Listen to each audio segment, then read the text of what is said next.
ये वक्फ का कानून क्या है? वक्फ एक इबादत है और इबादत को छीनना चाह रहे हैं नरेंद्र मोदी। अब मोदी क्या बोल दिए कि एमएलए, एमपी, मुतवल्ली और ये बार काउंसिल का कोई इलेक्शन नहीं होगा, हुकूमत नामजद करेगी। जब स्टेट वक्फ कमेटी में गवर्नमेंट नॉमिनेट करेगी, जो लोग अपना ईमान बेचने के लिए तैयार है उनको अपॉइंट करेगी, जो खत्मे नबूवत के मुनकिर है उनको अपॉइंट करेगी। मेरी एक एक बात को अगर यकीन नहीं करना है तो अपने दिल से और अल्लाह से दुआ करके पूछो, या अल्लाह ये शख्स सही कह रहा है, झूठ कह रहा है। ये हो रहा है। ये वक्फ का कानून क्या है? अभी all India Muslim personal board के सदर ने हमसे कहा कि वक्फ एक इबादत है, वक्फ एक इबादत है और इबादत को छीनना चाह रहे हैं नरेंद्र मोदी। क्यों छीनना चाह रहे? ये बोलते कि नहीं 8 लाख एकड़ जमीन वक्फ की है।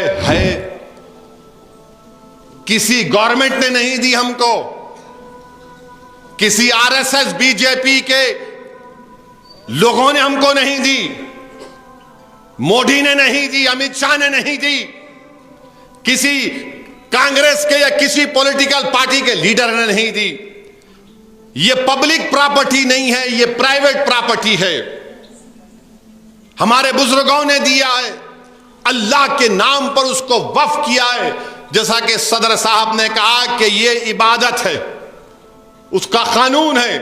अब ये नए बिल में क्या कर रहे हैं? ये नए बिल में ये बोल रहे हैं कि सेंट्रल वक्फ काउंसिल में और स्टेट के वक्फ बोर्ड में। अच्छा, अभी मैं मौलाना से कहा था कि जो महबूब नगर की वक्फ कमेटी है, जामा मस्जिद की भी कमेटी है ना, तो अब मोदी क्या करना चाह रहे हैं कि स्टेट वक्फ बोर्ड में पूरे मेंबर मुसलमान होते हैं, मशाइखीन के कोटा होता है, बार काउंसिल से आते हैं, एमएलए, एमपी का कोटा होता है, और 3 एमिनेंट मुसलमानों में जो लोग हैं हुकूमत उनको नामजद करती। अब मोदी क्या बोल दिए कि एमएलए, एमपी, मुतवल्ली और ये बार काउंसिल का कोई इलेक्शन नहीं होगा, हुकूमत नामजद करेगी। जैसा हमारा उबैदुल्ला कोतवाल साहब को माशाल्लाह जमाने के बाद उनसे इंसाफ हुआ, उनको चेयरमैन बनाए, उनको नामजद करे। तो मोदी क्या चाहते हैं कि स्टेट वक्फ बोर्ड में सिर्फ उसका सेक्शन पढ़ के सुनाता हूं मैं आपको, ये बहुत बीजेपी वाले परेशान हो जाते हैं। अब वक्फ बोर्ड का 2024 का कानून ये है कि सिर्फ 4 मुसलमान मेंबर बन सकते। कौन सी कैटेगरी से? मुतवल्ली, वो भी हुकूमत नामजद करेगी, एमिनेंट स्कॉलर माने आलिम दीन, और जो 2 और म्युनिसिपैलिटी या पंचायत से जो जीत कर आते उनको हुकूमत नामजद करेंगी।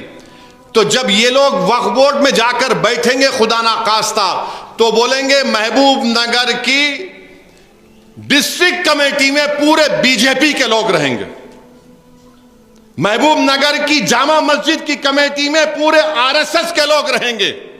आपको क्या करने? आप नमाज पढ़ो, हम रोक रहे कि आपको, मगर कमेटी हमारे हाथ में रहेंगी। ये इनका मकसद है। इस बात को समझो आप मेरी, मैं ये चुप ऐसा नहीं कह रहा हूं। जब स्टेट वक्फ कमेटी में गवर्नमेंट नॉमिनेट करेगी तो जाहिर है गवर्नमेंट असदुद्दीन ओवैसी को या उबैदुल्ला कोतवाल को या जाबिर को नॉमिनेट नहीं करेगी, जिसको हम हैदराबादी दखनी में बोलते चिंदी चोरों के बाप को अपॉइंट करेगी। जो लोग अपना ईमान बेचने के लिए तैयार है उनको अपॉइंट करेगी, जो खत्मे नबूवत के मुनकिर है उनको अपॉइंट करेगी।